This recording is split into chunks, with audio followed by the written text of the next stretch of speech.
Ok, Parashat Noach. Leilou Nishmat, David ben Mesaouda, Gabriel ben Esther, Mathilda Noya bat Angel, Yaakov ben Merumia, Veitzrak, Mirioma, Veitzrak. Pour la réfoua shelema de Noémie, Rachel bat Dona, Simcha bat Jamila, le Raveliaou ben Elian, Zari bat Phoebe, pour la bonne santé de Chana bat Aziza, et Zivugagun Vetaor de Jenny bat Étoile, Michael ben Chantal, Yehuda ben Levana. Et encore et toujours, malgré que Baruch Hashem, nos otages vivants sont rentrés, on pense encore aux débouilles qui ne sont pas encore rentrés, donc Akadosh Baruch Hu, il nous les renvoie et que ce soit très très vite du passé. Le temps file et on est déjà à Noach. Ok, donc on est en 1656. Ok, depuis la création d'Adam Arishon, ça fait 1656 ans que le monde est en place et ça n'a pas marché. Donc on va faire un reboot système. On remet tout à zéro. Akadosh Baruch Hu, il ne trouve, on va dire, de satisfaction quand, entre guillemets, parce que c'est sujet à discussion, que en Noach, il n'y a que Noach qui arrive un petit peu à mériter la survie. Donc Akadosh Baruch Hu va lui demander de construire son bateau, l'arche, la Teva. Et vous connaissez l'histoire, il va placer dedans les individus de chaque espèce. Alors c'est pas toutes les espèces qui ont survécu, je lisais encore ça. A priori, c'est pas toutes les espèces qui ont survécu, c'est que les plus sympas. Les cachères. Non. Il y a les animaux pas cachers aussi qui ont survécu. Un lion, c'est pas cachère. Mais c'est les plus sympas, a priori. On en reparlera un petit peu après. Et bon, Noach sort, il repeuple un petit peu. Et quelques années plus tard, on prend les mêmes et on recommence. Et on en arrive à ce dont je veux parler. Mais on va voir je vais essayer de parler de toute la paracha. On en arrive à Yikol haaretz safa echat udvarim ahadim. Toute la terre, toute la population humaine qui a repeuplé la création, n'est unique autour d'un seul langage, une seule parole. Vous connaissez l'histoire, ils se sont organisés, ils ont trouvé une vallée pour y construire là-bas une tour qu'on connaît plus tristement sous le nom de la tour de Babel. Ok. Je pense que comme moi, je ne suis pas le seul, quand vous lisez un petit peu l'histoire, quand vous lisez un petit peu les commentaires qui encadrent l'événement, vous arrivez à une conclusion évidente, ces gens étaient stupides. À l'évidence, c'est quoi l'objectif? Alors, pour étayer un petit peu mon propos, pour ne pas dire que je juge bêtement, on va amener les deux principales raisons évoquées par les sages pour dire pourquoi ils sont arrivés à construire cette tour. Et vous allez voir que vraiment, c'est le mot stupide, je pense qu'il n'y a pas de mot assez précis pour parler d'eux tellement c'est débile. Premier avis, je pense même pas que c'est une marloquette, mais en tout cas, première raison, ils ont dit, c'est pas cool que Hachem il ait gardé le ciel pour lui, et nous il nous ait donné que la terre. On va monter, on va faire une tour, comme ça on va monter. Au sommet de la tour, on va mettre une grande idole, avec une épée comme ça levée vers le ciel, en signe de défiance. Et en clair, on va reprendre le ciel. Premier avis. Donc déjà, vous commencez à sourire, vous commencez à être d'accord avec moi, il semble débile. Deuxième avis, je ne sais pas lequel est le plus débile. Hein. Deuxième avis, ils se disent, bon, le Maboul nous fait peur. Ils savent que le Maboul a eu lieu. D'accord? Pourquoi? Parce que c'est des contemporains de Noach, enfin des descendants de Noach, ou de ses enfants. Donc, papa, papy, ils nous ont raconté. Pourquoi on est les seuls au monde? T'imagines les bébés qui naissent de Shem, Ham, Yafet, ils sont les autres comme nous. Je vois des singes, je vois des girafes, etc. Mais les autres comme nous, j'en vois pas. Alors papa explique, tu sais, comme nous on raconte à nos enfants Pessa, nous on est sortis de la Teva. Tout le monde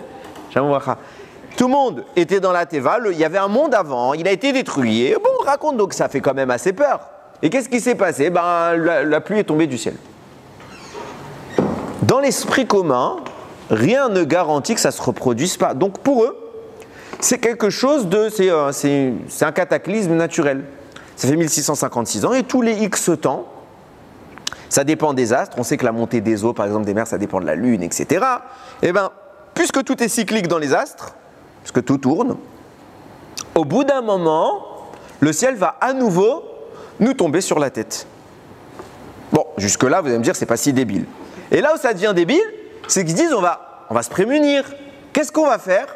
Et le Midrash, il dit, attention, il ne voulait pas faire une tour, il voulait en faire 4. 4 piliers. Pour tenir le ciel au cas où il tombe. Donc, vous êtes d'accord avec moi? C'est absolument absurde. Ça n'a pas de sens. Mais, la Torah nous le raconte. Si la Torah nous le raconte, c'est que ça a un sens. Parce que des gens stupides, il y en a eu dans le monde. Adayom.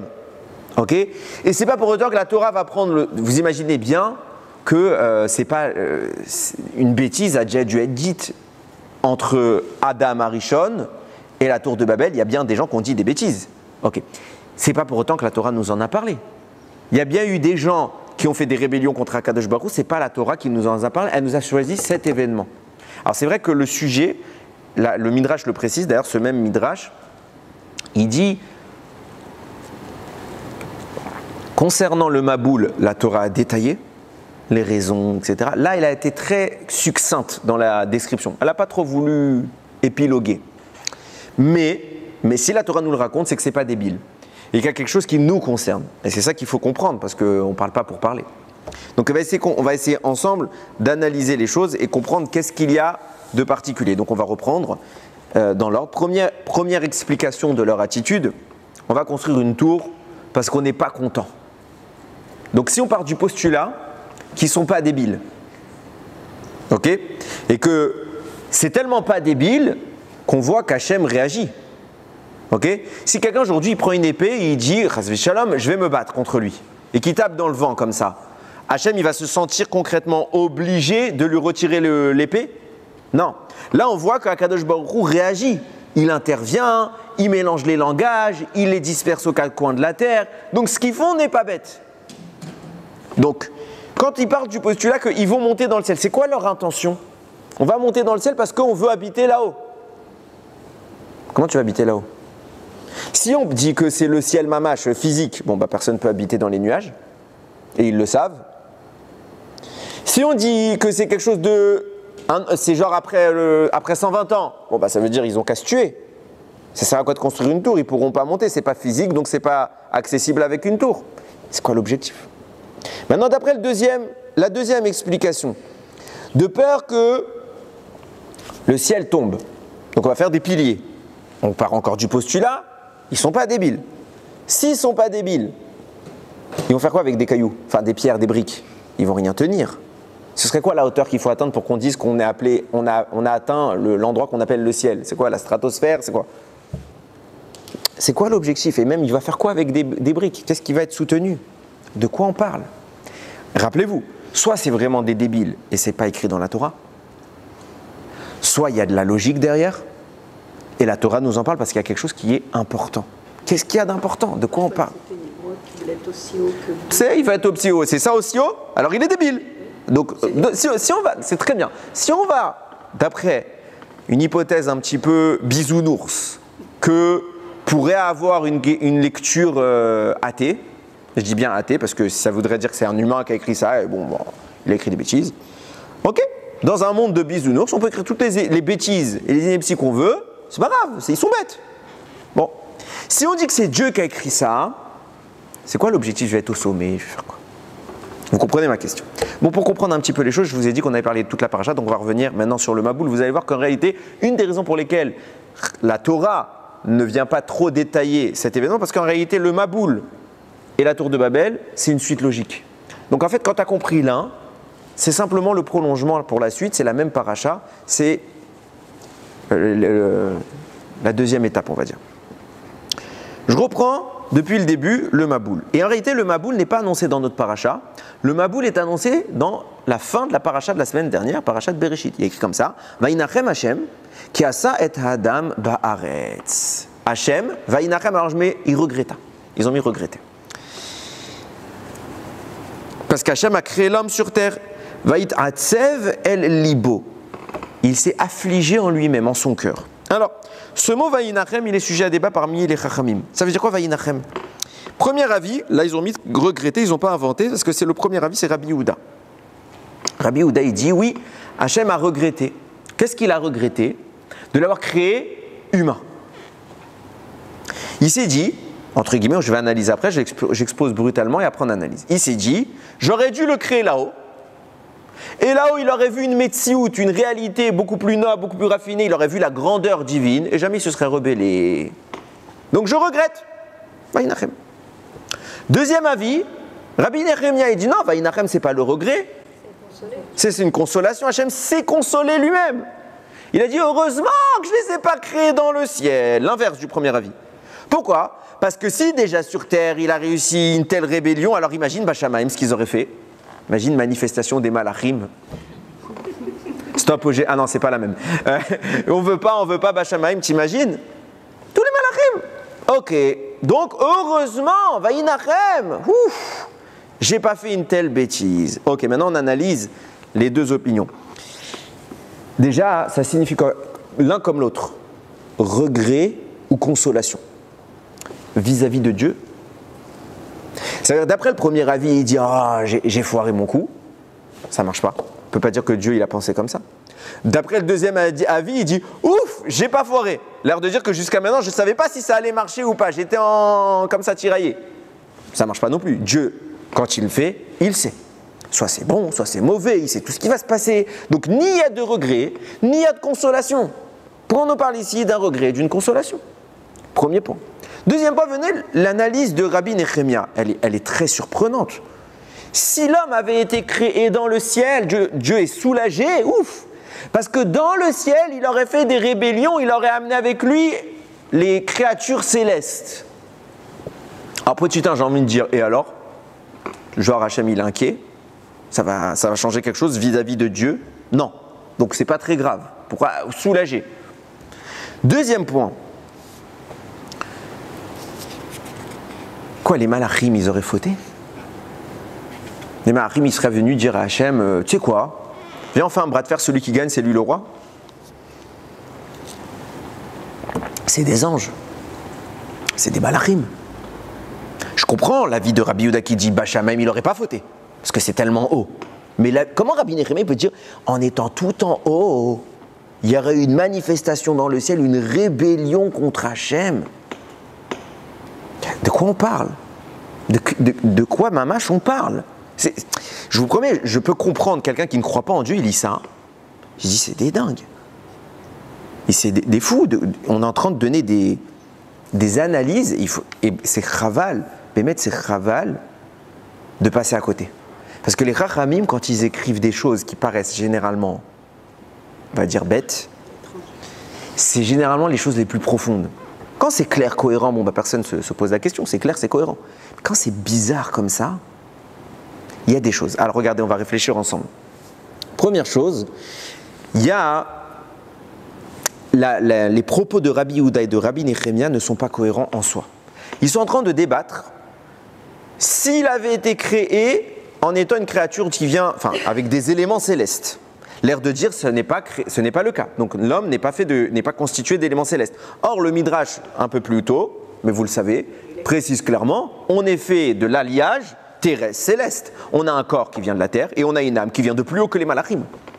Donc si tu voulais me dire que si Hachem avait utilisé les créatures, les dimensions célestes pour créer Adam, alors ça aurait pu être dangereux ou pas dangereux selon l'un ou l'autre. Ben, il a fait.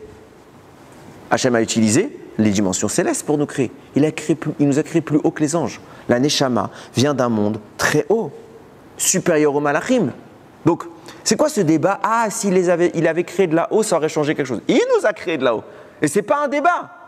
Il n'y a pas de débat. Il n'y a pas un seul rave sur terre qui va te dire qu'on n'a pas une Neshama. Et vient Rabbi Nechemia et dit heureusement, il ne les a pas créés depuis là-haut. Mais si, il nous a créés depuis là-haut.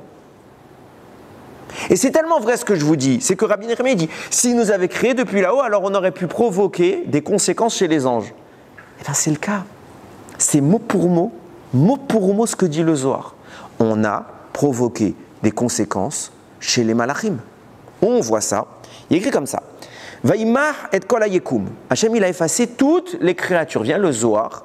Il dit Et kol c'est inclusif. Toutes les créatures. J'aurais pu dire il a effacé les créatures. Si je dis les créatures, ça signifie toutes les créatures, parce que tout ce qui est une créature a été effacé. Je prends les chèvres, je prends les arbres, je prends les oiseaux. C'est des créatures. Il y a écrit il a effacé les créatures. Donc s'il a effacé les créatures, alors tout. Pourquoi kol? Ça vient inclure une notion supplémentaire. Nous dit le Zohar. Qui a été frappé en premier pendant le Maboul? Vous savez c'est qui? Les Malachim. Pourquoi? On voit cette notion à Pessah. Avant de frapper les Égyptiens, Hachem il a frappé l'ange des Égyptiens. Ouvra l'éloqué Mitzraïm à sa Fatim. À tous les dieux égyptiens, c'est quoi les dieux égyptiens? C'est l'ange de l'Égypte. À sa Fatim, il a fait des jugements. Parce que le premier, dans chaque situation de l'histoire, le premier qui est frappé chez une nation, c'est son représentant céleste.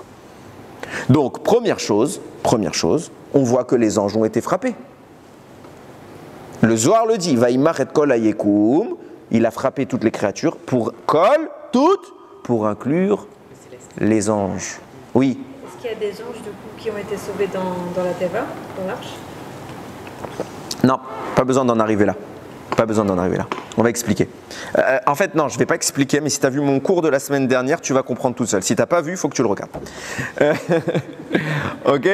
Non, je ne fais pas ça pour ça, mais parce que je ne vais pas refaire. Le cours, il fait 1h40, donc je vous aime bien, mais là-bas, si tu combines les infos, c'est clair, net et précis, tu comprendras ce que je vais dire.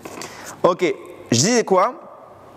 Oui, donc première chose, les anges ont été frappés. Donc c'est quoi cet habit de Rabbi Nehemia? Au début, je vais poser plein de questions parce qu'il faut qu'on comprenne les choses.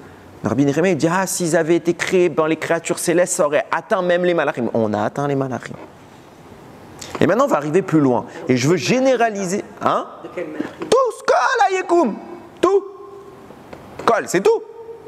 Toutes les créatures. Ils ont été frappés. Alors, je veux un peu éclaircir le propos. Quand il se passe quelque chose ba'aretz, ça veut dire une nation domine. Par exemple, aujourd'hui, la nation la plus puissante, c'est les Américains. Mais à un moment, c'était les Romains, il y a un moment, c'était les Grecs. Ok. Chaque génération, elle a son leader. D'où ça vient? Ça vient que dans le ciel, il y a le même schéma. Il y a chaque nation, elle a un ange. Quand cet ange-là, il est fort, quand il arrive à convaincre les autres, quand il a des arguments, chacun, il a son zman.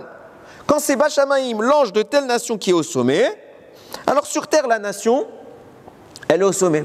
Et quand à l'inverse, ça se passe mal, quand il y a des mérivotes, quand il y a des disputes entre deux malachim, et bien sur terre, c'est une guerre entre les deux nations. Pourquoi deux pays se disputent? Parce que leurs anges se disputent.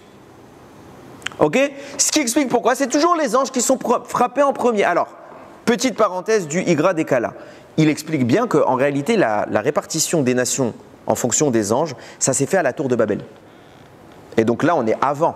Donc comment ça se fait que l'ange représentant chaque nation est frappé? Il explique là-bas, non, c'est pas l'ange représentant, c'est la nature est gérée par les anges, donc toute la nature a été frappée. La globalité des malachim représente la création du monde. Donc toute la globalité de la création a été frappée. Ok. Donc maintenant je reprends mon propos. Tout ce qui arrive sur terre, c'est d'abord produit là-haut, parce qu'il y a les anges qui représentent, et après ça se produit en bas. Et c'est pour cela que d'abord Akadosh Baruch Hu va toujours frapper l'ange. Parce qu'en réalité, quand, par exemple, Mitzraïm, et on en parle beaucoup parce que je parle de Mitzraïm parce qu'on connaît la Haggadah, on a étudié déjà ces choses-là. Dieu frappe d'abord l'ange de l'Égypte parce que l'instigateur de la haine, de la volonté de détruire, de s'en prendre au Bnei Israël, c'est le malach. C'est lui.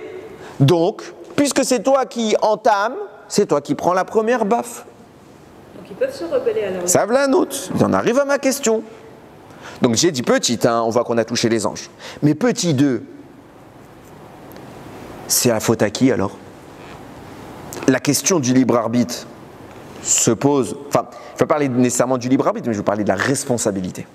La question de la responsabilité des Égyptiens.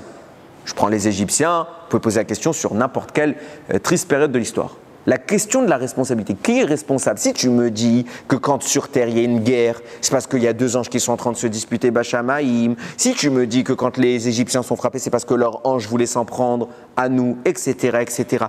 Alors, c'est lui le problème. C'est pas les Égyptiens. Alors, dans cette logique-là, on ne devrait frapper que l'ange. J'élargis encore mon propos. Pourquoi Hachem il punit les animaux? Qui ishrit kol basar. Parce que toute chair s'est pervertie. Les animaux. Et attention, Rachi précise, oui, mamash, les animaux ont fauté. Au point, non, animaux. Oui, mais c'est des chameaux. Non, l'animal normal, pas de gilgoulim, pas de... Ça, c'est l'homme qui en fait de la avodazara. Les animaux, eux, ont fait des avérotes eux-mêmes. Pas on a fait sur eux. Eux-mêmes, ils ont fait quoi? Rachid donne des exemples. Ils se sont mélangés entre espèces. Ah oui. D'un coup, le lion trouvait la tigresse jolie. Non, je rigole pas. Elle est jolie, c'est moi. Non, je rigole pas. Je suis pas en train de rigoler. Rachid le dit, d'un coup, les animaux se sont mélangés. À cette époque-là. Hein. À cette époque-là, j'ai pas dit aujourd'hui. Si Non, je suis d'accord avec toi. Aujourd'hui, ils se battraient peut-être. Mais les animaux se sont mélangés. Ça veut dire quoi? Ça veut dire quoi? Ça, même si ce que vous dites est vrai, ça reste une minorité de personnes qui sont assez à part. Ok? Mais là-bas, si Hachem il en arrive, c'est pas un lion et une lionne. Si Hachem il arrive à éradiquer tous les animaux en question, comme je vous ai dit tout à l'heure, ceux qui sont rentrés dans la Teva, c'est les plus sympas, les plus tzadikim. Il y a même un avis, je te réponds dans 2 secondes, qui dit qu'à l'époque, il y avait beaucoup plus d'espèces pas cachères. Pourquoi? Comment tu peux me dire que c'était les meilleurs, eux? Ça veut dire que les autres, ils étaient mauvais. Mais mauvais de quoi? C'est des animaux. Oui. Dans les créatures, c'est aussi inclure la nature, les plantes, etc. Pourtant, on n'a pas pris des chênes, enfin toutes les sortes d'arbres. Non, alors bonne remarque. A priori, les plantes n'ont pas été détruites. Ça veut dire que celles qui étaient présentes sont intrinsèquement fanées, noyées, ce que tu veux, mais le mécor, il est resté, puisqu'on voit que, je vais dans le sens simple, hein, quand Noah envoie la colombe, elle lui ramène une plante. Okay, donc ça veut dire que la nature a gardé la propriété végétale. Okay. Alors quand la yekoum là-bas, ils traduisent dans le sens de ce qui est vivant, ce qui se dresse. Là-bas, on parle plutôt de vivant animé. Le végétal est plus de l'ordre de l'inerte. Oui. Pourtant, ils sont aussi maintenus en vie grâce aux anges. Ouais. On va y venir. Dans la logique, ça répondra à ce que je vais dire. Mais on va comprendre de façon très simpliste que chacun va avoir son niveau. Okay, il y en a qui vont juste, le cas des végétaux, il y en a qui vont juste devoir, entre guillemets, ne pas vivre un temps. Ça veut dire les plantes ne vont pas pouvoir se répandre, puisque ça va être rempli d'eau. Il y en a qui vont complètement être éradiqués, finis, ils n'existent plus. Et il y en a, il faut les protéger dans la Teva. On voit que c'est gradué. Okay, il y a un exemple encore plus grand, hein, les poissons. Les poissons, ils ont été épargnés totalement. Okay, donc on voit que c'est gradué. Mais il n'en demeure que eux aussi sont impactés. Qui dit punition, dit faute. L'animal peut fauter. Je vais plus loin, je veux juste vous montrer à quel point les mots ont un sens. La terre. Là, plus inerte que la terre, tu peux pas. Ok. Vayar Elohim et haaretz. Voilà, c'est pareil. Quand je dis la terre, c'est toute la. Vayar Elohim et haaretz. Hachem a vu la terre. Veine nishhata. Là, ils ont mis corrompu. Elle était corrompue. Alors, vous allez me dire, oui, mais vous jouez sur les mots. Quand on dit Hachem, il a vu que la terre était corrompue, c'est l'habitation terrestre, les humains qui vivent sur la terre. Alors pourquoi Hachem, il a puni la terre? Et où on voit qu'il a puni la terre, je précise, hein, il a détruit 3 tfachim, un tefar c'est un point, donc ça fait 30 cm à peu près, 3 tfachim de profondeur de la planète. Ok? 3 tfachim, Hachem, la terre, elle a réduit de volume. 3 tfachim. Donc on ne peut pas dire qu'Hachem il dit la terre, c'est et en plus si c'était ça, il fallait dire les humains sur la terre. La Torah elle est précise. Veine nishrata, la terre était corrompue au point où Hachem elle aussi il l'a frappée. Elle aussi. De quoi on parle? Hein? C'est Adama. Ah, arrête. Ouais. Parce que justement, Eretz Israël n'a pas été. C'est la seule qui a été préservée. C'est pour ça qu'elle est spéciale, c'est pour ça qu'elle est plus haute, etc. Et que ça, quand on parle de hauteur, on ne parle pas de la hauteur physique, on parle de la hauteur rouhanite. Mais on voit que, d'accord, bien on dit que Eretz Israël, elle n'a pas été frappée. Le reste, elle a fauté. Quoi, Manhattan? Genre la terre, elle a dit, ouh, quelle bêtise elle a. Je me demande quelle bêtise elle a pu faire. Mais on est en train de se dire, il y a quelque chose. De quoi on parle? Ce qu'il faut comprendre, pour commencer un petit peu, là j'ai posé Baou Hashem plein de questions, 3 pages. Maintenant. Les 3 pages de réponse? Non, il y en a 5. Il y en a 5. Maintenant, il faut commencer à comprendre. Ah, c'est perturbant parce que la montre, elle n'est pas du tout à l'heure. Ok. Je me dis, punaise, ça n'a pas avancé le temps depuis tout à l'heure. J'ai fait que ça, comme sûr, j'ai fait 5 minutes. Ok. Je disais, on va être en avance. Bon, c'est pas grave. Baruch Hashem. Je disais, il y a une information hyper importante qui permet de. C'est la clé de décryptage de toute cette paracha. Le monde avant le Maboul et le monde après le Maboul n'ont strictement rien à voir. Mais rien à voir. C'est tellement différent. Comprenez bien ce que je vais vous dire. La différence est tellement choquante que ça justifie, juste ça justifie que Noach, il ait bu de l'alcool en sortant. Et je rigole pas. Noach, il sort de la Teva. Le Midrash, il dit, il a vu Olam Chadash. Un nouveau, rien à voir. Olam Chadash. Ça veut dire, il y avait un monde, il a disparu. Hachem, il a recréé quelque chose qui n'a rien à voir. Il est devenu complètement dingue. Il a dit, c'est quoi? Où je suis? Et attention, c'était pas une mise à jour. C'est l'inverse. Il a vu le nouveau monde, il a dit, mais il est pourri. C'est une catastrophe. Il en est devenu atteint. Il n'a pas compris ce qui s'est passé. C'est tellement... Il y a plein de détails qu'on note. L'âge des gens. C'était des centaines d'années, tout de suite d'un coup. Tout de suite après, on passe les personnages suivants. Ils bénéficient un peu des résidus génétiques de leurs parents et tout de suite ça change. Ça change tellement que quand Sarah vient le malard lui dire l'année prochaine, elle a 89 ans, l'année prochaine tu as un gosse, 90 ans, elle rigole. Elle dit, ah, c'est pas possible. Mais comment ça tu dis c'est pas possible? Toi, tu as connu Noach. Enfin, du moins, tu as connu la famille de Noach. Vous vous êtes croisés. Tout le monde descend de Noach. Tu sais qu'ils ont vécu très vieux. Tu sais qu'ils les ont eus au bout de centaines d'années, leurs enfants. Où est le miracle? La Torah, première paracha, nous dit, les gens, ils enfantaient à 500, 600 ans. Normal. Et là, on nous dit, une femme va avoir 90 ans, elle va avoir un enfant. Wouh! Miracle! Non. Il n'y a rien de miraculeux. Si. Le monde n'a tellement rien à voir que c'est un super giga miracle. Avant, banal. Même pas banal. Limite, c'était une enfant. C'était précoce. Aujourd'hui, miracle. Parce que Yomam Valaïla. Les mondes en question n'ont rien à voir. Et je vais expliquer plus en précision. D'ailleurs, je vais vous montrer que, oui, les animaux, ça n'avait rien à voir. Et je vous donne une preuve claire. Cette preuve-là, je n'ai pas retrouvé le mécor du Rav qui l'a dit. Il s'appelle le Liefé Sha'a. Je l'ai lu dans un sefer. Je n'ai pas pu retrouver le mécor, je n'ai pas eu le temps. Mais le Rav qui a écrit est assez sérieux. Il écrit comme ça. Ve'anachash, parlant de la faute d'Adam, je le cite juste pour faire le raisonnement. Ve'anachash aya harum mikol hayat asadeh. Et le serpent était rusé plus que tous les autres animaux. Donc déjà, lui, il est intelligent. Mais il l'est plus que les autres. Ça veut dire, quand je dis il est plus que toi, ça veut dire que toi tu es un peu et lui il est plus. Si toi tu n'es pas du tout intelligent, je dis lui il est intelligent, toi tu n'es pas intelligent, tu es bête.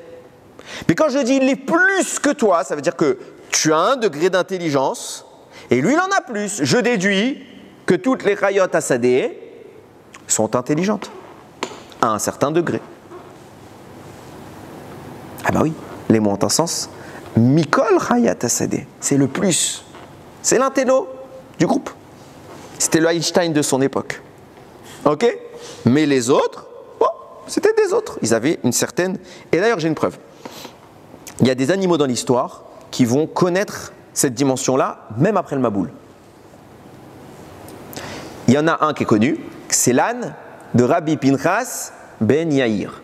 Rabbi Pinchas ben Yair à Vernon, je ne raconte pas l'histoire, c'est très bref. En gros, ils refusaient de manger les récoltes qui n'avaient pas été prélevées. Vous savez que quand il y a une récolte, il faut prélever la trouma, le maaser rishon, sheni, ani, troumat maaser. Ok, il y a plein d'halachot. Ok?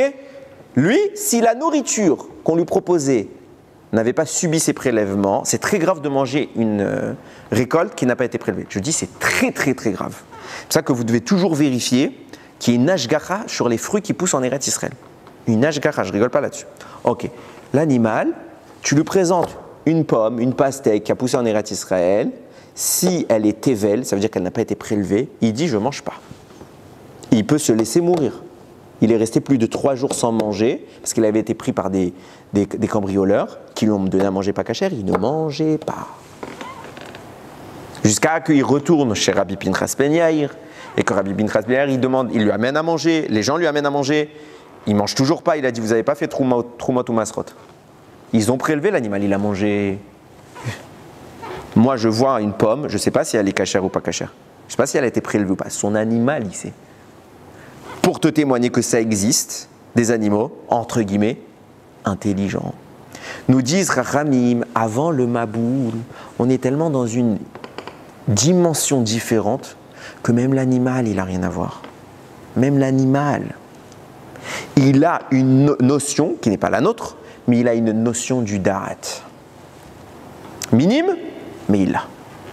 Et certains l'ont de façon très haute, le serpent qui est aussi intelligent que l'homme. Il y a un libre arbitre même dans cette catégorie à l'époque. À l'époque. Qu'est-ce qui a changé? Nous dit le Zohar. Regardez, c'est intéressant. Concernant Caïn. Caïn, vous connaissez l'histoire, il a tué son frère Hével, Hachem le punit, il lui dit tu vas errer. Regardez ce que Caïn dit à Hachem. Il lui dit En gerashta oti hayom. Voici qu'aujourd'hui tu m'as chassé. D'où il l'a chassé? Me'al pene ha'adama. De la surface de la terre. Donc il a chassé de la surface de la terre. Donc il va où? Mais on ne se rend pas compte des termes. Il va où? Moi, franchement, quand je vous promets, c'est vrai, je faisais Kriyat Torah, Shabbat, et je dis, en même temps je fais Kriyat Torah, je dis, il est chutzpan le type. Hachem, il vient de tuer son frère. Ok, il vient de tuer son frère. Hachem le punit, il lui dit, Hachem, Gavdol, Avoni Mineso, ma punition, elle est grande à supporter. Ça va, il t'a pas tué non plus. Mais en fait, quand tu réfléchis, oui, parce que qu'est-ce qu'il lui dit? Gerashtai, Oti Ayom, mais Alpene Adama. Je dois partir de la terre. Tu vas aller où? Il va sur Mars? Sur la Lune? C'est les Atlantes? C'est quoi? Écoutez ce qu'il dit le Zohar. Il dit le Zohar, parce qu'il n'y a pas qu'une terre. Il y a 7 terres. De quoi on parle? Je vous lis 7 terres, c'est les noms Eretz, Adama, Arka, Ge, Neshiyat, Siyat, Tevel. On ne parle pas de 7 terres physiques. Il n'y a qu'une planète habitable. C'est la nôtre. Enfin, je ne dis pas qu'il n'y a pas d'autres planètes habitables, mais vous m'avez compris. Il n'y a qu'une planète où nous avons existé depuis Adam. C'est celle-là. Mais cette planète-là existe sur cette sphère spirituelle. La plus haute, c'est celle qu'a connue Adam. Et quand il a fauté, il a été chassé. Et puis il est descendu. Viens, Caïn, il dit à Kadosh Baruch Hu, En gerashta oti me'ayom me'alpene ha'adama. Tu m'as chassé de Adama, parce qu'Hachem il l'a mis dans la terre d'en dessous, qui s'appelle Arka. Et il y a 7 strates comme ça, qui sont chacune d'une intensité spirituelle différente.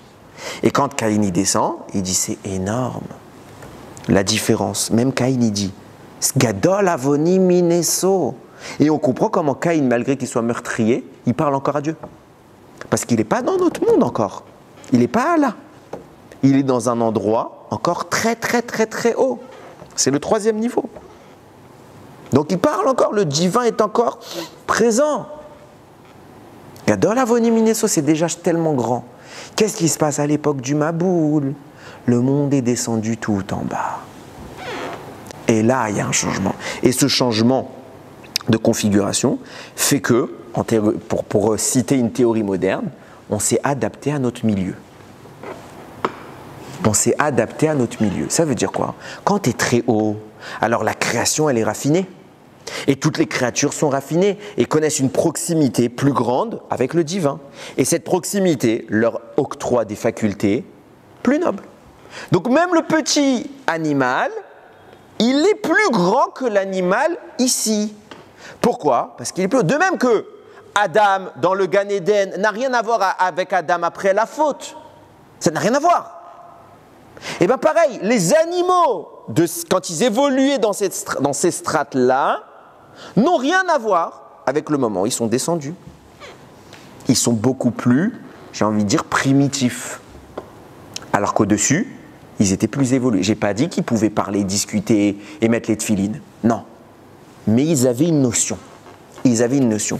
Et justement, ce qui va provoquer la transformation, c'est le maboul. Comme on va essayer maintenant de l'expliquer. Alors, les animaux que Noach a pris dans sa teva, c'était un niveau... Ils étaient plus nobles. On le voit d'ailleurs, on a des exemples. Je ne voulais pas tout raconter. On voit le lion qui discute avec Noach. Ah, tu m'as fait attendre.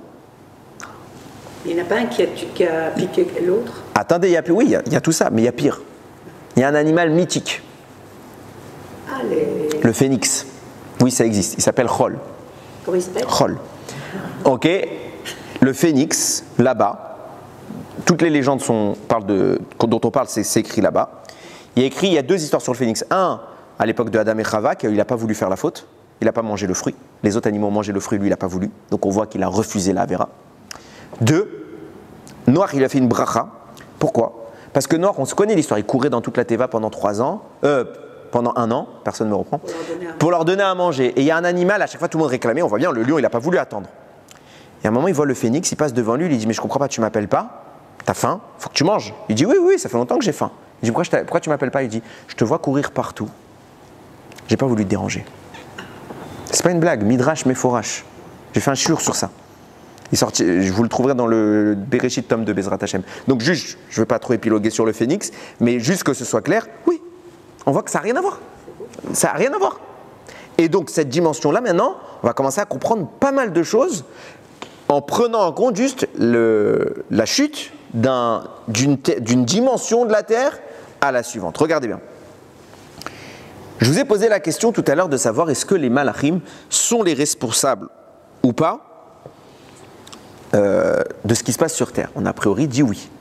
Et on avait cette discussion entre Rabbi Nehemia et Rabbi Yehuda. Rabbi Yehuda disait Hachem n'est pas content, il dit j'aurais dû les créer là-haut les humains. Et Rabbi Nehemia il dit ouf, heureusement je ne les ai pas créés là-haut. C'est quoi là-bas le pshat? On ne peut pas dire que les deux rabbanim ignorent que l'être humain est fait du haut et du bas, de spirituel et de matériel. C'est invraisemblable, ce serait incohérent. En réalité, ils sont en train les deux de peser les avantages et les désavantages d'une création composite, à savoir du Rouhani mélangé avec du Gashmi. À savoir que quel est le rôle de l'homme sur Terre? Quand on dit Adam aurait pu porter atteinte aux malachim, alors on a dit non, c'est les malachim qui décident de tout finalement. Non. Quand on dit que les malachim, les animaux, toutes les strates de la création ont un da'at, ont un sechel, ont une volonté, chacun avec son baromètre. C'est vrai. Mais ils n'ont pas pour autant la capacité qu'a l'homme, à savoir celle d'évoluer entre les capacités, de gérer, de modifier son libre arbitre. Ça veut dire quoi? Les anges ont une marge de manœuvre, elle est éternelle. Du moins, on ne sait pas entre leurs mains la capacité de la changer. Les animaux, pareil. Qu'est-ce qui va changer leur marge de manœuvre? L'homme. Si l'homme monte, tout monte. Et donc, avec lui, les malachim. Si l'homme descend, tout descend. Donc, avec lui, et les malachim, et les animaux. Tout dépend le curseur central. Le cœur du système, c'est Adam, l'humain. Et lui va faire varier toute la création. Ce qui signifie que, quand on nous explique que les anges, ce qui se passe dans ce monde, traduit la situation des anges dans le ciel. Ok. Pourquoi il y a des conflits entre les anges? Comment ça, ils ne sont pas contents, ils se disputent les anges? Si, ils sont parfaits, ils sont parfaits. C'est des malachim, c'est rouhani, c'est spirituel. Non, les anges ne sont pas parfaits parce que l'homme a une mission sur terre, c'est de parfaire le monde. Donc les anges qui viennent incarner le monde ne peuvent pas être parfaits. Donc puisqu'ils sont imparfaits, ils ont des défauts, ils en arrivent à des erreurs de compréhension du divin. Ils ne sont pas d'accord. Et on a plein de preuves. On a plein de preuves de malachim qui ont mal compris l'ordre d'Akadosh Baruch Hu.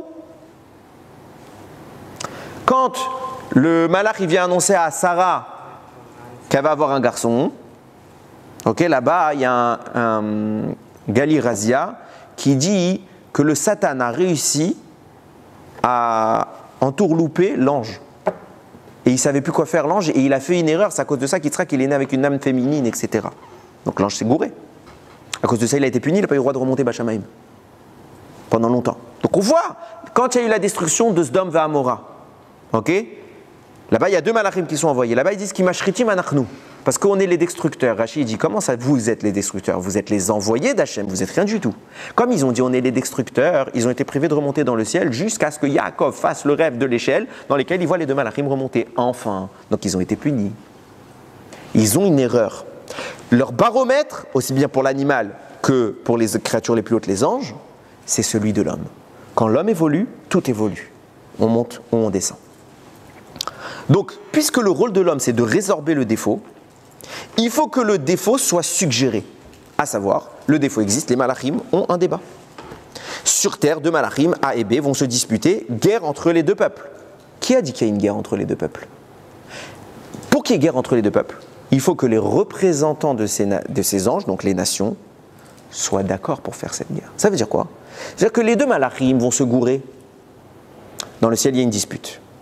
Mais rien n'empêche sur terre aux humains de dire c'est assourd de faire la guerre. Rien. Ils ont le libre arbitre, parce que sinon on n'avait pas de libre arbitre. La réalité de l'homme, c'est celle qui, oui ou non, va valider l'erreur du monde. L'erreur du monde, c'est les défauts inhérents à la création, aux anges, aux animaux, à toute créature. L'homme, dans son rôle, c'est soit il valide ce défaut, soit il l'invalide. S'il valide ce défaut, alors il abîme la création, puisqu'il la maintient dans cet état négatif, et il la descend encore plus bas. S'il l'invalide et il refuse le défaut, alors il l'élève, il le corrige. Les malachim veulent une guerre, les humains ne veulent pas la guerre. Et c'est arrivé dans l'histoire que des rois refusent, le roi qui devait détruire Yerushalayim, il a refusé, il s'est même converti. Pourquoi? Parce que dans le ciel, c'était décrit comme ça. La population devait arriver. Lui, il a dit non, pas moi. Pas moi. Preuve que ce n'est qu'une influence des anges. Mais le libre arbitre reste total. Et c'est justement par l'influence des anges que se crée le libre arbitre. Parce que s'il ne suggérait pas le défaut, l'homme n'aurait pas sur quoi légiférer. Quel choix pourrait-il faire? Oui. Ça veut dire actuellement que la guerre qu'on est en train de faire avec eux, là...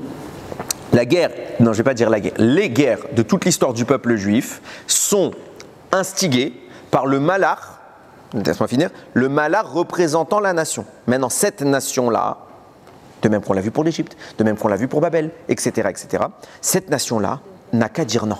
Et elle le peut. Quand la nation en question accepte cela, elle est coupable. C'est pourquoi elle est punie. Oui, mais il y a des prophéties où il y a quand même des guerres qui ont été écrites. Oui. Et alors? Donc, toute prophétie négative peut être annulée. Toute prophétie positive est garantie.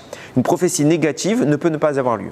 La preuve en est, on l'a lu, Kippour, la prophétie de Yona à Nineveh, qui a annoncé la destruction de Nineveh. C'est un prophète. Il a écrit. Hachem lui a dit, on va détruire. Il n'a pas détruit. Pourquoi? Parce que si tu fais tchouva, alors oui, il n'y a pas besoin. Et ça témoigne que tu m'as donné encore plus d'arguments.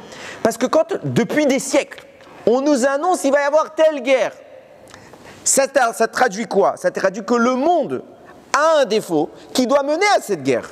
Mais notre rôle, à chacun des êtres humains, même les goïms, c'est d'annuler ce défaut. Chacun son niveau. Chacun avec son approche du divin. Enfin, du moins avec la proximité qu'il a avec le divin. Nous, on a plus de mitzvot, donc on a plus de travail à faire. Mais eux aussi, ils ont cette mitzvot. On est censé refuser la guerre avec eux. Pas nous, on se défend. Quelqu'un vient te tuer, tu te défends. Mais eux avaient qu'à dire non. Et pour ça, ils auraient eu un mérite. L'Égypte avait qu'à dire non. Nous, on doit tuer les Bnei Israël, on doit les torturer. On ne veut pas. Et on les garde chez nous, on les accueille comme ça avait été le cas au début. Et Hachem, il veut les punir, il ne manque pas d'émisseurs, Hachem. Si quelqu'un doit mourir, crise cardiaque, il y a des maladies, il y a ce qu'il faut. Pourquoi tu veux que ce soit nous? On a le droit de refuser. Et c'est ça le libre arbitre. Oui. Dans ce cas, les hommes n'ont pas de libre arbitre. Non, pas comme nous. D'accord, mais On dit que Dieu est le Christ. Attention, ils ont, mais pas comme nous. J'ai pas dit non pas. Ils ont, mais pas comme nous. Parce qu'en vrai, l'ange, il est censé représenter la partie spirituelle. Donc ça veut dire qu'il est en adéquation avec ce que Dieu veut. Maintenant, je ne vois pas comment un ange peut dire ma nation, elle va exterminer le peuple juif. Alors, je fais très vite parce que là, là on rentre sur le sujet du libre arbitre, c'est pas mon propos. Très vite, je fais une parenthèse. De façon générale, l'équilibre des avérotes et des mitzvot va justifier sanction ou récompense. On est d'accord là-dessus? Ok. Donc ça veut dire que Bachamaïm, il y a une sanction qui doit tomber, ou Bachamaïm, il y a une récompense qui doit tomber. L'ange en question, pour que ça se produise, il doit mettre en place. Donc lui, comment il va réagir? Un exemple tout bête, il ne va pas juger positivement Israël, il va l'accuser. Donc lui, pourquoi il est capable d'accuser Israël qui est le représentant d'Hachem? C'est parce qu'il a un défaut. Si tu es parfait, tu n'accuses personne. Au contraire, tu essayes d'aider, d'arranger. Lui va accuser pour penser à la destruction. Ça, c'est la nature de l'ange. C'est inhérent à son défaut. Sa nation peut changer ça. Sa nation peut changer ça. Et c'est son rôle d'Afka. Et après, tu remontes pyramidalement jusqu'à la nation qui représente Akadosh Baruch Hu directement, c'est nous. Et qui nous devons élever le tout à plus grande échelle. Ok? Maintenant, je reprends mon cours. Maintenant que je vous ai dit tout ça, vous allez comprendre c'est quoi la discussion entre Rabbi Nehemia et Rabbi Yehuda. Rabbi Yehuda, il dit Hachem dit j'aurais dû les créer là-haut. S'ils avaient été créés là-haut, ils n'auraient pas fauté. Pourquoi? C'est vrai, si on n'avait pas été sur terre, ça veut dire l'équilibre entre le haut et le bas qui fait tout bouger. Donc on aurait été là-haut, on aurait été comme les malachim, statiques, et donc on n'aurait pas pu descendre les choses plus basses. Donc on n'aurait pas fait fauter. Donc entre guillemets, ça c'est le défaut. Il n'est pas en train de dire Hachem, regrette, il aurait dû. Non, ça c'est le point négatif de la création. Si Akadosh Baruch Hu nous avait créé là-haut, on n'aurait pas pu le faire descendre. Et ça c'est vrai que le fait de pouvoir faire descendre, c'est pas positif. Point positif, c'est quoi? Vient Rabbi Nehemia et dit mais non, mais s'il l'avait créé là-haut, alors quoi? On aurait pu tout faire descendre. Mais ça, c'est aussi le point positif. Pourquoi? Parce que la capacité de pouvoir faire descendre, ça témoigne de la capacité de pouvoir faire monter. C'est la capacité de faire évoluer les choses. Et pire que cela, si on montait là et qu'on ne changeait rien aux choses, comme il disait Rabbi Yehuda, ça veut dire, c'est génial, le monde ne descend pas. Mais du coup, il reste avec son défaut. S'il reste avec son défaut, ça s'appelle déjà une rébellion vis-à-vis d'Hachem. Pourquoi? Parce que les anges ont un défaut, donc ils sont capables de critiquer. Ce qui vous explique comment se fait-il que le Satan a critiqué? Comment se fait-il qu'il y a deux anges, qu'on a vu dans la paracha de Bereshit, qu'on appelle les Néphilim, c'est des anges qui sont tombés sur terre, qui ont fauté? Comment ça ils ont fauté? Comment ça ils ont fauté? C'est exactement ce que je vous dis. C'est cette capacité de monter ou de descendre.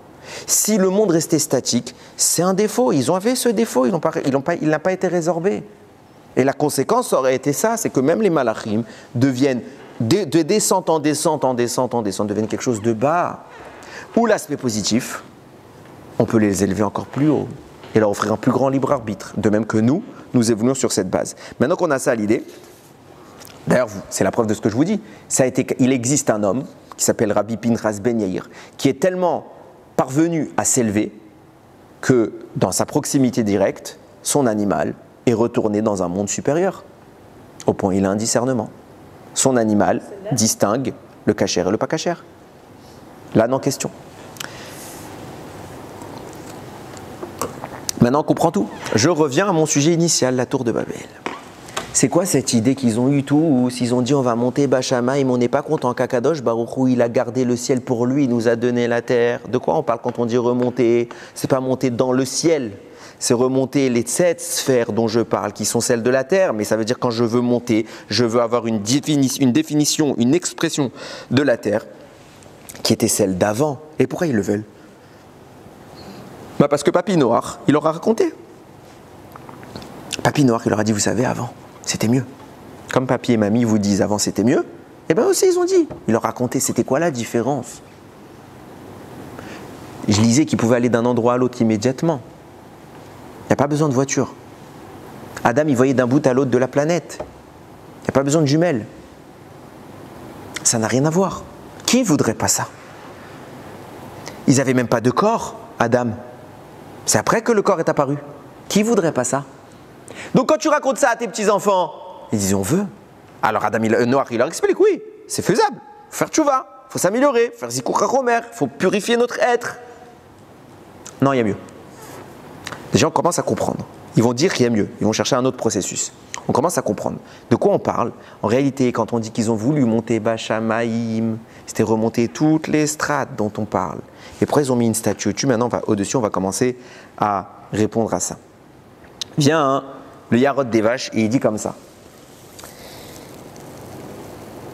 Quand le petit-fils de Adam est né, il s'appelle Enoch. Il a écrit comme ça. Az uchal likro beshem Hashem.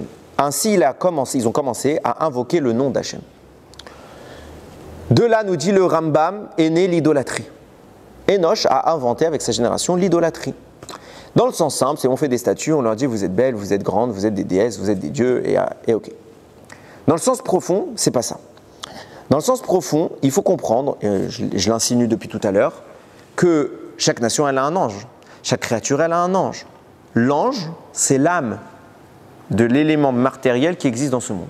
Comme ça, c'est les mots du Yarod des vaches, il parle du nefesh. L'univers, à chaque compartiment, il a un nefesh, c'est un malach. Le malach, dans le ciel, représente ce nefesh, reçoit des sources d'énergie, et c'est lui qui anime un petit peu la création. Azuchal likro beshem Hashem. À ce moment-là, on commence à utiliser les noms d'Hachem. C'est quoi utiliser les noms d'Hachem? Les noms d'Hachem, c'est ces malachim en question, c'est ces réalités du divin. Et ils ont commencé à s'en servir. Ça veut dire quoi? C'est ce qu'on appelle de façon plus moderne, quelque chose d'extrêmement grave, qu'on appelle Kabbalat Marasit. La Kabbalah, j'ai envie de dire active. L'étude de la Kabbalah, le Harizal, le Zohar, viennent nous permettre de comprendre les mondes. Mais il est formellement et strictement interdit d'utiliser ces choses-là. Ça s'appelle, de quoi on parle? Le Zohar en parle, le Harizal en parle, tout le monde en parle. L'humain qui connaît ces notions-là peut les astreindre. C'est écrit là-bas qu'il faisait prêter serment aux anges. Et il les forçait à agir en leur faveur. C'est ça les idoles. Après, ils ont créé une structure. Ça veut dire qu'ils veulent animer cette structure en imposant à un ange de venir l'incarner. Et là, ils forçaient la nature à faire ce que eux voulaient qu'elle fasse. On a besoin d'eau, ils font avoir l'eau. On a besoin d'une récolte, on aura la récolte. On a besoin d'argent, on aura l'argent. On crée cela. Dieu, c'est la source, et eux détournent cette source.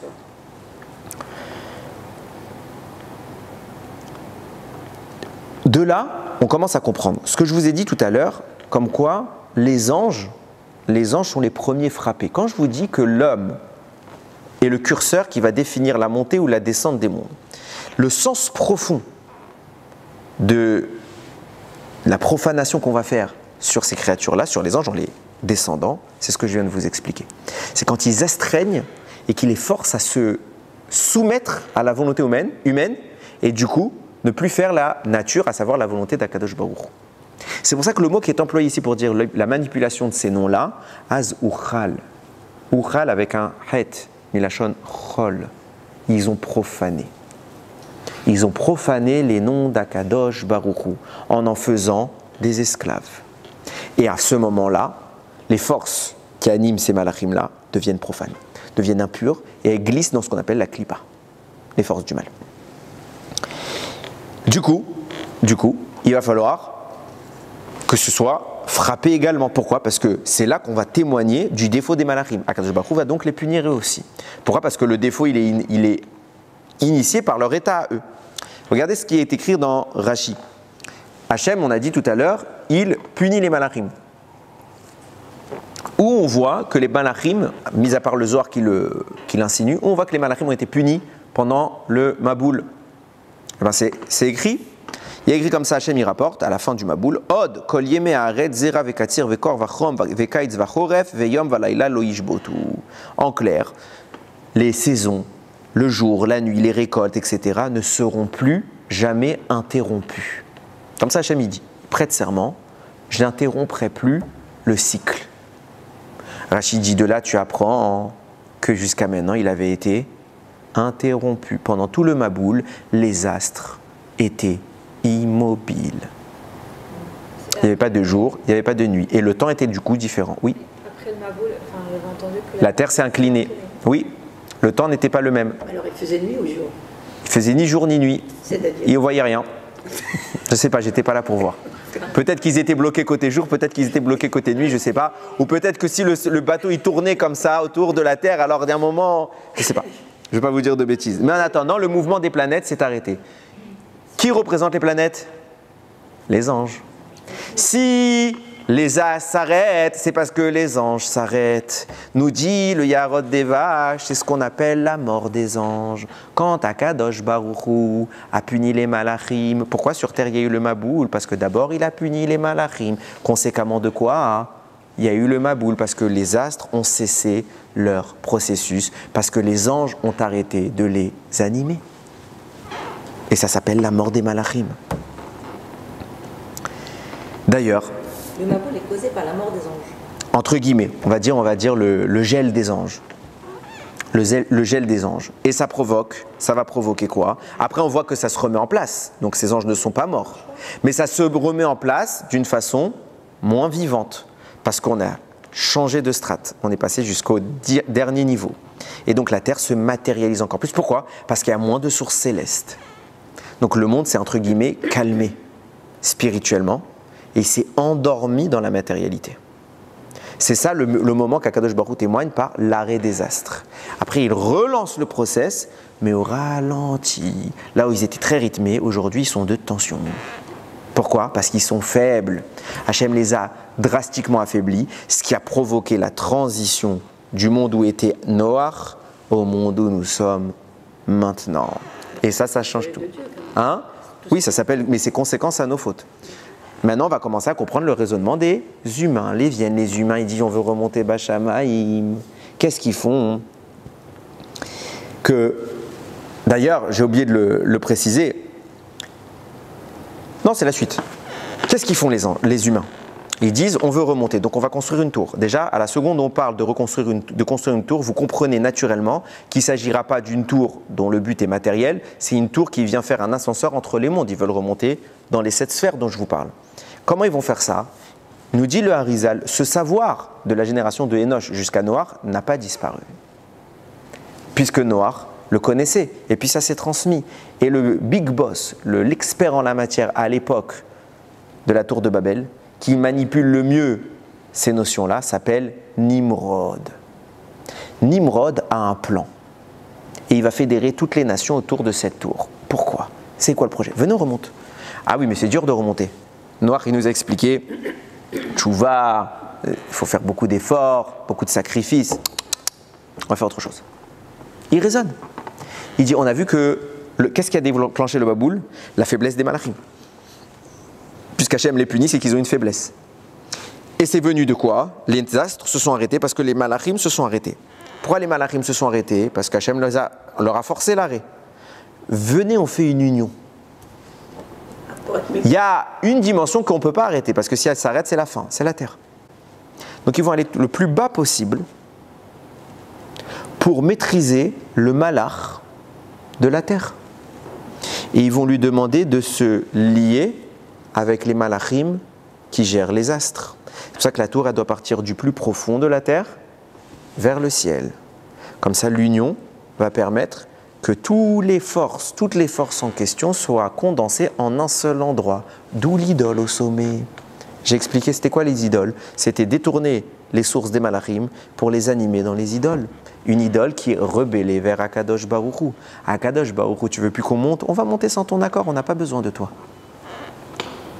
On n'a pas besoin de toi. Pourquoi l'épée? L'épée, c'est pour monter la rébellion. Et ils veulent monter Bachamaïm pour dire, c'est pas dans là où Hachem est. C'est dire, pourquoi Hachem nous a laissé que le bas, nous on était en haut, on veut remonter là-haut. On veut remonter là-haut. Regardez jusqu'où ça va. Puisque maintenant on a cette union-là, c'était quoi le critère absolu pour que ça se passe? C'était qu'on réussisse à maîtriser les noms de ces anges. C'est pour ça que la Torah nous précise, je l'ai dit dans les psukim que j'ai mentionnés tout à l'heure, Vaikol Haaretz, Safa Echat, ils avaient une seule langue et c'est ça le problème. C'était quoi la langue qu'ils avaient? La Shona Kodesh qui leur permettait d'accéder à tous ces malachim là. Qu'est-ce qu'Hachem fait? Il leur enlève le Lashon Kodesh. Et là, d'un coup, le projet s'effondre sur lui-même. Pourquoi la punition, c'est de leur enlever le Lashon Kodesh? Il leur a enlevé l'accès à ce savoir. L'accès à ce savoir. Et donc, la tour n'a plus de sens. Ils ne peuvent plus continuer. Et quand ils réfléchissent et qu'ils veulent quand même essayer, ils n'ont plus autant de puissance.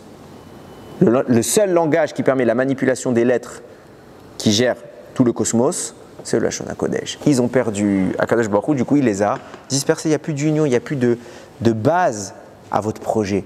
Puisque pourquoi ils se séparent? Et pourquoi ils se réunissent? Parce qu'en réalité, l'objectif, c'est de réunir tous les anges. Donc si tous les anges des nations se réunissent, alors toutes les nations sont réunies.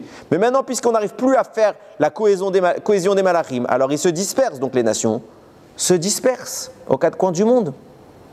Il n'y a plus de cohésion. Regardez ce qui va se passer par la suite. Quand ces humains ont profané ces anges, puisqu'on a parlé d'une mort des anges, on a parlé d'une sanction des anges, on a parlé d'une avéra vis-à-vis des anges, puisqu'Hachem les punit. Donc il y a de l'impureté qui s'est immiscée dans cette structure. Il faut maintenant sanctifier. Comment on sanctifie? Regardez comment Akadosh Baruch Hu fait les choses. L'Agmara, Maseret Souka et Maseret Makot, elle raconte. David Améler, Akadosh Baruch Hu lui a dit, c'est pas toi qui construis le Beth Amikdash parce que tu as les mains pleines de sang pour les guerres que tu as livrées. David Améler dit, laisse-moi au moins construire les fondations. Il creuse. Là-bas, c'est écrit, il est arrivé, quand il est arrivé tellement bas que les eaux du Maboum ont commencé à jaillir. Et il est inquiet, David Améler, il dit, comment on va faire? Il sait comment arrêter le processus. Il suffit d'écrire le Shem Hashem, le nom d'Akadosh Baruch Hu, le Shem HaMeforash, et de le poser là-bas, ça va tout arrêter. Mais il ne sait pas s'il a le droit, parce que quand il va l'écrire, il va se dissoudre dans l'eau. Et il ne sait pas si il a le droit.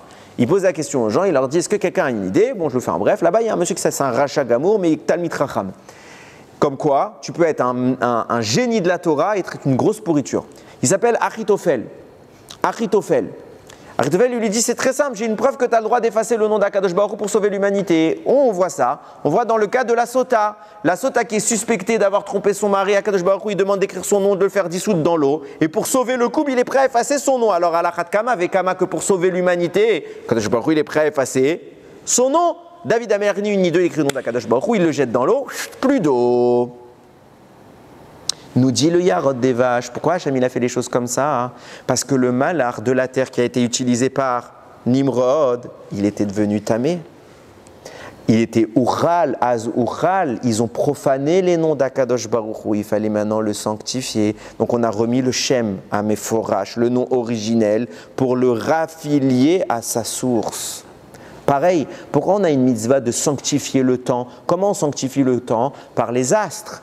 Comment le temps évolue? Par la lune, le soleil, etc. Tous nos calculs sont basés sur cela. Pourquoi on doit faire tout cela? Parce qu'en sanctifiant le temps, tous les malachim qui ont été profanés par Nimrod et par toutes les générations avant eux, ils sont à nouveau sanctifiés et on réalise le tikkun. Et nous, là où les gens ont baissé, on rehausse.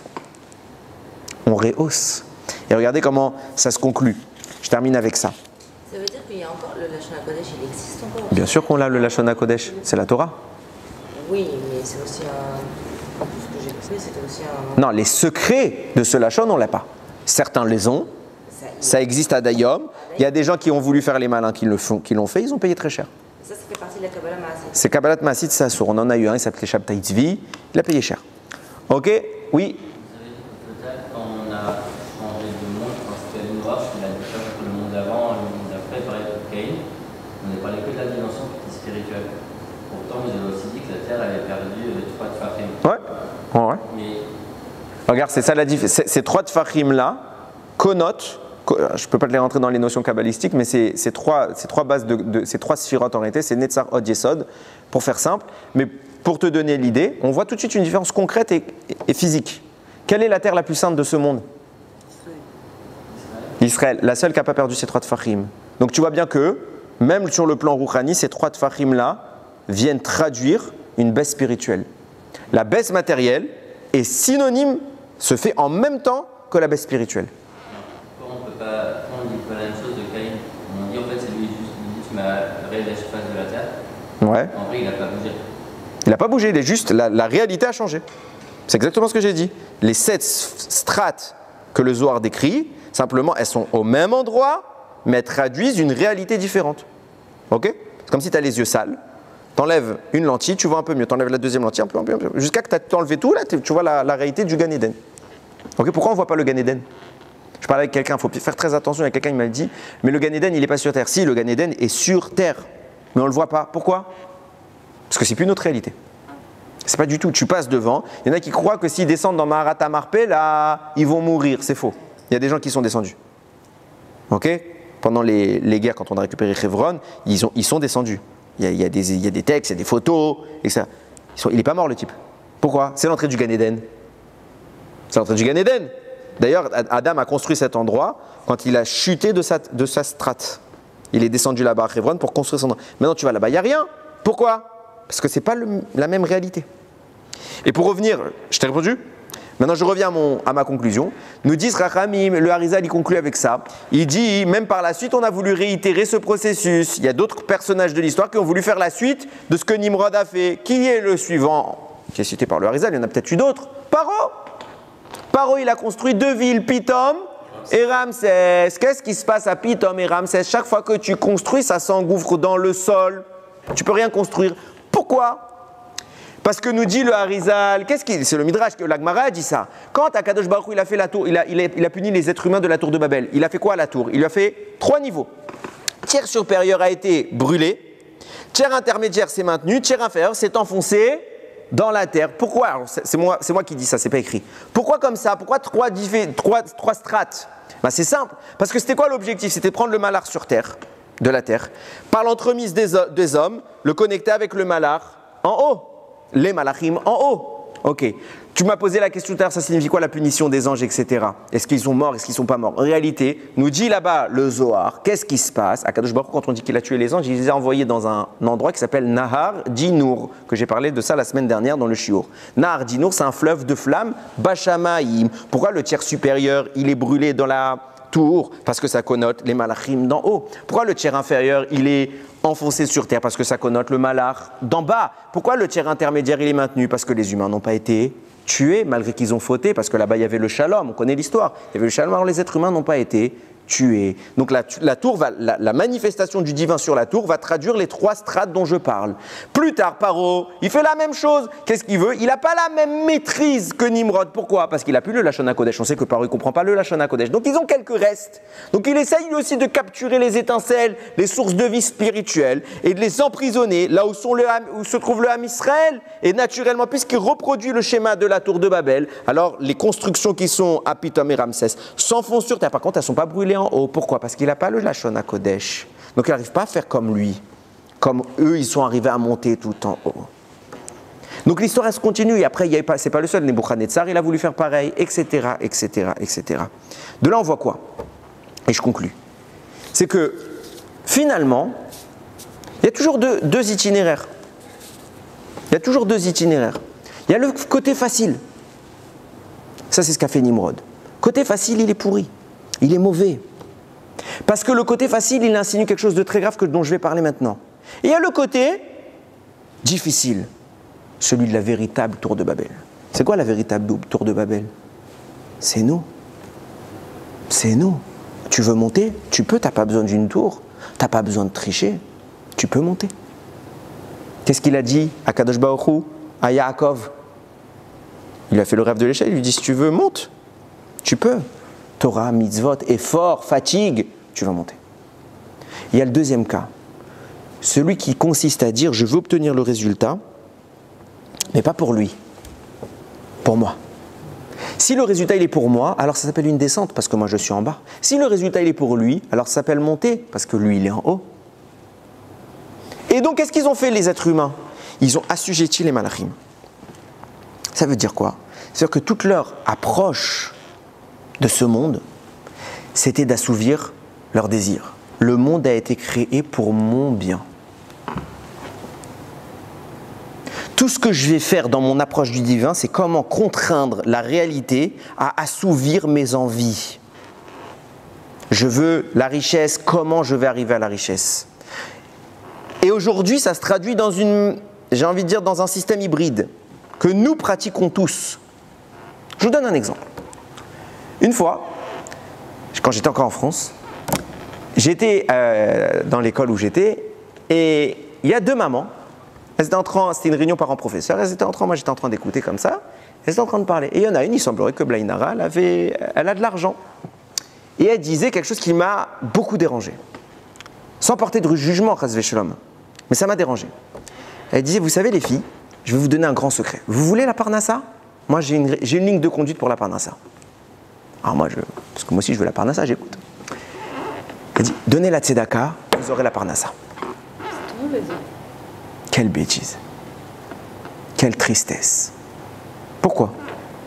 Tu donnes la tzedaka pour avoir la parnassa. Donc tant que tu donnes la tzedaka, tu crois que parce que tu as fait ça, ça nourrit ta parnassa. Il n'y a pas de cause à effet maîtrisable. Et il ne doit pas y avoir de cause à effet maîtrisable. Je ne fais pas les mitzvot pour avoir. Parce que si je fais les mitzvot pour avoir, je fais de Dieu l'esclave. Je te sers pour que tu me donnes. Donc l'objectif c'est quoi? C'est moi.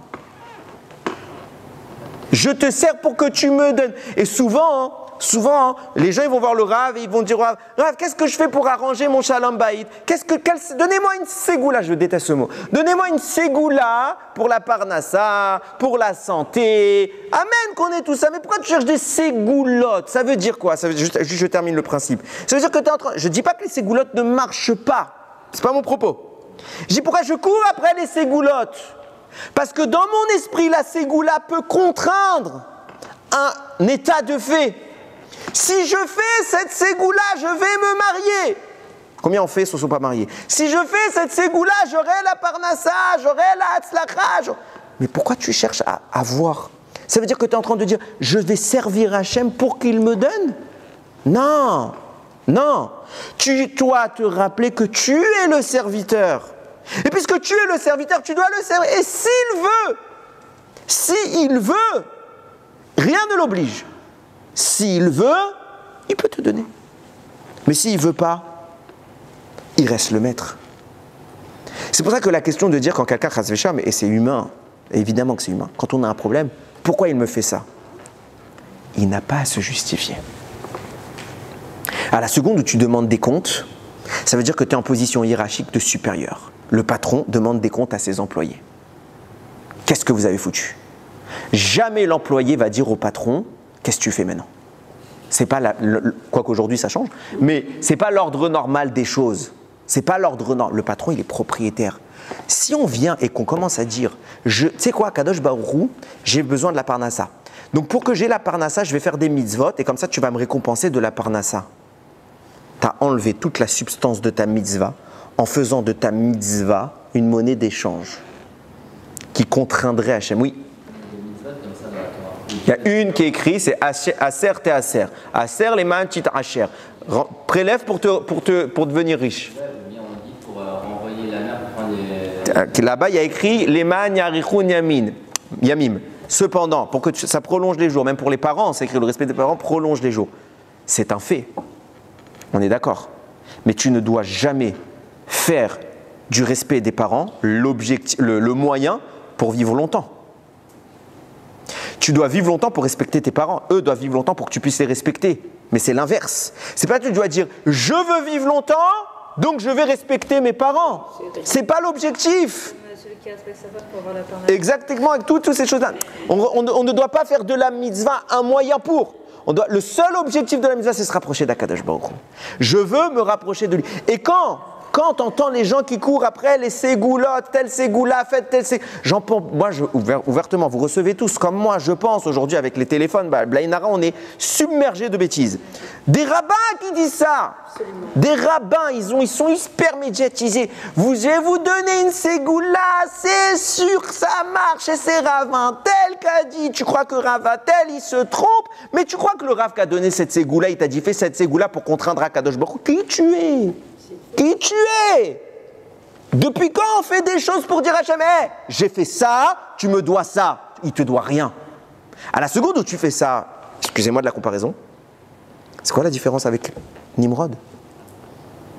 Qui vient et qui dit, je contrains les malachim. Je ne vais pas plus loin parce que je ne veux pas être mes quatre règles. Mais Faire attention. L'objectif, c'est lui, c'est pas nous. Pourquoi les statues des goïms, j'ai pas dit toutes, mais pour beaucoup, quand ils ont fait des idoles, ça avait une ressemblance humaine, soit le corps, soit la tête, soit des mélanges. Pourquoi? Les idoles qu'ont fait les nations, les idolâtres, ils ont fait des statues, ok? Ouais, les Égyptiens. Ouais. Pas que les Égyptiens, il y a d'autres. Il y a les Grecs, ils avaient, je sais pas, Zeus, etc. Toutes leurs... Quand tu les voyais représenter, on a déjà vu malheureusement, mais c'est une structure humaine. Pourquoi? Parce que l'objectif, c'est nous. L'idolâtrie est grave parce que c'est le culte de soi. Et nous, le culte, c'est lui. Pourquoi ça s'appelle une avoda zara? Allez jusqu'à l'étymologie du terme. Une avoda zara veut dire un culte étranger. Tout ce que tu fais qui est étranger à Kadosh Baruch Hu s'appelle déjà avoda zara. Parce que quand tu fais quelque chose d'étranger à Kadosh Baruch Hu, tu le fais pour qui? Pour toi. Nous sommes la plus grande avoda zara de l'histoire. Faire attention. Qu'est-ce qu'elle m'apprend cette paracha? Destruction du monde parce qu'on s'aime. Parce qu'on s'aime trop. Il n'y a rien de plus grand que nous. Qu'est-ce qu'Akadosh Baruch Hu il veut? Tu dois arrêter de penser à toi. Pense aux autres. Comment tu fais ça? C'est quoi toute la situation de l'évolution humaine au travers du couple, puis de la famille? C'est quoi? C'est qu'un enfant, quand il est né, il n'y a pas plus radin que lui. Il ne partage pas ses jouets. Tout est à lui. Il trouve quelque chose, c'est à lui. Un enfant, il prend quelque chose, si tu lui prends, il pleure. Donc, quand on est égoïste. Hachem te demande de sortir de ça. C'est pour ça qu'il va te demander quelque chose qui est en apparence stupide. On est bien chez papa et maman. Qui nous aime plus que nos parents? Personne. Pourtant, à un certain âge, on va tous se barrer. Votre mère, elle vous nourrit, il vous loge, il vous lave vos affaires, il vous aide en cas de problème. Tout. Bon, des fois, ils vous mettent 2-3 tréchas comme ça, passe par là. C'est le tribut à payer. Pourquoi tu veux partir de ce monde de rêve? Pourquoi tu veux partir? Tu vas te marier, ton mari ou ta femme, ils vont te dire, je ne suis pas ta mère, je ne suis pas ton père. C'est plus naturel. Donc tu vas te confronter à autre chose. Pourquoi? Pour apprendre à ne plus penser qu'à toi. Hachem, il aurait pu nous créer une espèce qui se reproduit sans conjoint. Pour ne plus penser qu'à toi. Et puis après, tu vas avoir un gosse. Quoi de pire qu'un gosse? Un gosse, ça te prend tout ton temps, ça chiale, ça te nécessite de l'argent, ça fait caca pipi partout, c'est sale. Et pour... Même de toi en Superman et une Superwoman aussi. Voilà, c'est exactement ça. Pourquoi tu l'aimes? Parce que tu dois apprendre à faire quelque chose qui te dérange, pas pour toi. Et ça crée la vraie Ahava. Pareil pour Hachem. Comment on se rapproche d'Hachem? En ne faisant pas pour nous, en faisant ce qui nous dérange à nous, pour lui.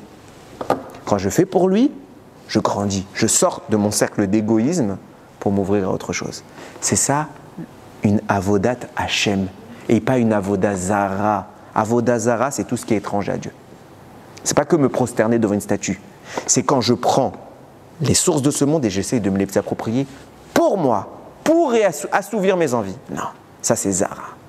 Nous, ce qu'on veut, avodat Hachem, yiratson, qu'on ait le srout de servir Hachem, et en servant Hachem, on va pouvoir élever ce monde et retourner. On monte de strate en strate jusqu'à la 7e terre, celle où était Adam Rishon, ce qui s'appelait le Gan Eden. Et là, vous verrez que c'est précisément à cet endroit que le Beth Amikdash va commencer à fleurir. Pourquoi? Parce que c'est là que David Amelech, il a commencé à réparer. Il a transformé la malédiction que Nimrod avait mis, l'impureté. Il en a fait l'endroit du Beth Amikdash. Il raconte qu'on ait le srout d'effacer ces écrans pour aller tout droit au Beth Amikdash, qu'Akadosh Baruch Hu va nous reconstruire. Bimera, Be'amenu, Baruch Adonai Leolam, Amen, Ve'amen.